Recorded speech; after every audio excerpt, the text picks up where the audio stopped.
the Queensland edition of Nine's Morning News with Alison Ariotti. Good morning. For the first time in decades, parts of Queensland has been dusted in a thick blanket of snow as a winter blast grips the Sunshine State.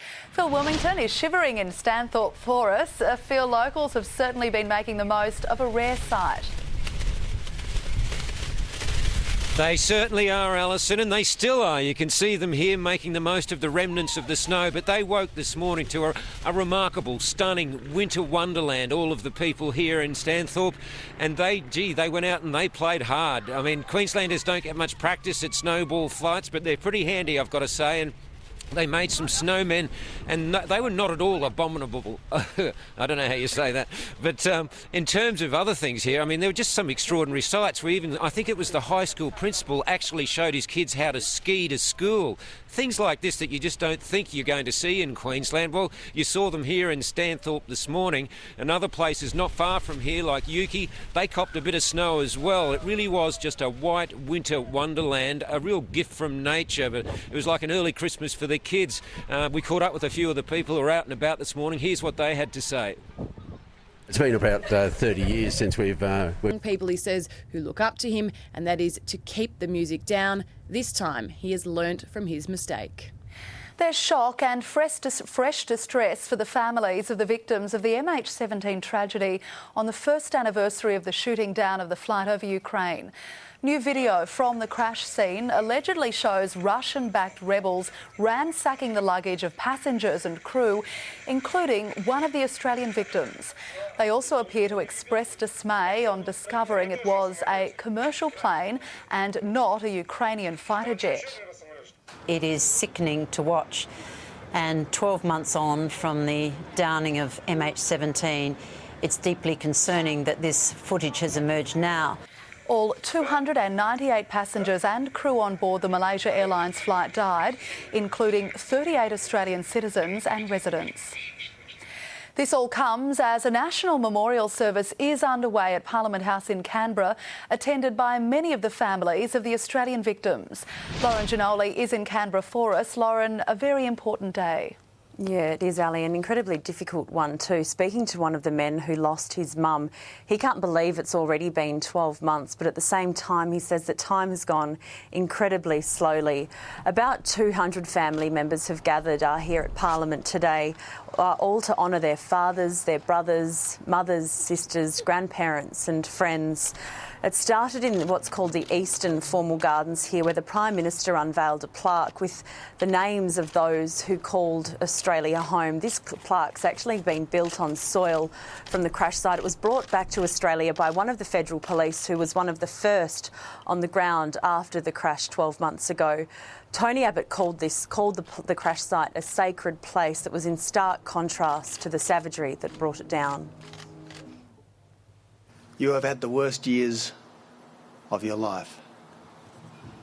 Hardly a moment would go by when you don't think of a parent, a child, a sibling, a friend, present in your thoughts, but painfully absent from your life.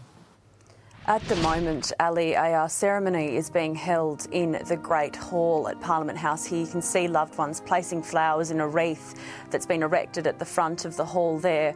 We also heard from the Governor-General, Sir Peter Cosgrove, who spoke of the Maslin family. They lost their 3 children, Mo, Evie and Otis, and their grandfather, Nick Norris. He told the families that on the long path of sorrow, they're not alone. Another person there, Ali, is Tim Lachette. He drove down from Sydney yesterday. His mum, Gabrielle, was killed a year ago. She was a preschool teacher at a German international school in the city's northwest, and he remembers her as always caring, smiling and a happy person. My world's been ripped apart. I don't have any other siblings. It was just me and mum here, so it's just my whole family, you know, the ones that I lived with, and my world got torn apart, so that hasn't changed yet. And it won't change, so just, yeah, what do you do? There are 3 investigations at the moment, Ali, looking into this crash, and the final report into who was responsible, that's going to be handed down in October, and 12 months on, there are still so many unanswered questions for these families here today. Yeah, there certainly are, Lauren. Thank you. Well, Brisbane is being painted red today with football giants Liverpool preparing for their historic game at Suncorp tonight. Claire Hunter joins us now. Claire, some of the team legends have spent the morning meeting fans. Well, Alison, it certainly has been a lot of red around, and I'm telling you, I'm feeling very awkward in this green jacket. But if you can... Get yourself a red scarf. Thanks, Claire. Just ahead, a terrifying 12-hour hostage situation comes to an end in Western Australia. A guilty verdict for the man who carried out one of America's worst ever mass shootings. And the ex-pro wrestler turned hero firefighter who stopped an armed robber in his tracks.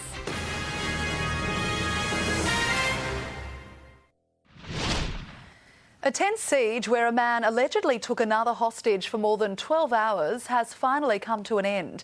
Rachel Carey is at the scene in Bunbury and has the latest. The victim of this tense siege here in Bunbury is now recovering at Bunbury Regional Hospital. Now, he was stuck outdoors for more than... On top of him to just stun him, and I was able to get the knife away and kind of threw it out of his reach.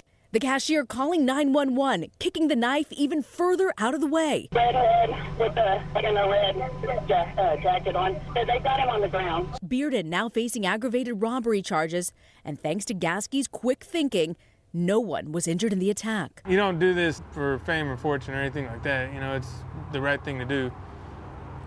And that's a reward in itself. Joel's here now with Sport, and Joel, a much better showing from the Aussies in the second Ashes test. Thankfully, a very big improvement, Alison, as Twin Tons have Australia sitting pretty after day one.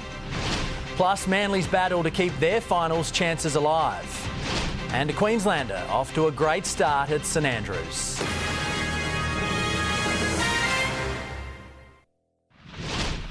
Centuries to Chris Rogers and Steve Smith have Australia comfortably in control of the second Ashes test at Lords. The second wicket stand helped the Aussies to a dominant stumps position of 1 for 337.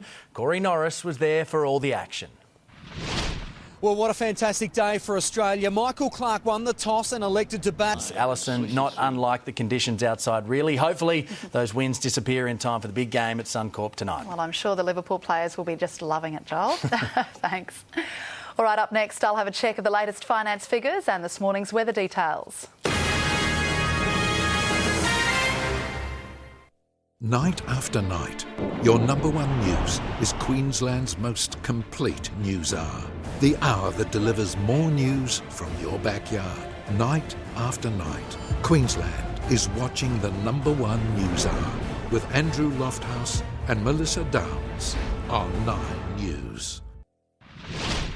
To the weather now, an east coast low is causing strong gusty winds and heavy rain to move up the New South Wales coast. Rain is lighter inland and is falling as snow on the Victorian and New South Wales ranges.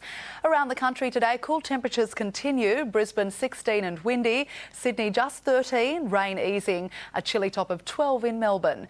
9 in Hobart with showers, Perth 19 and rain developing, a sunny 29 in Darwin. Tomorrow, warming up in Brisbane, sunny and 20. Sydney, a few showers and 16. Melbourne, 13 and sunny.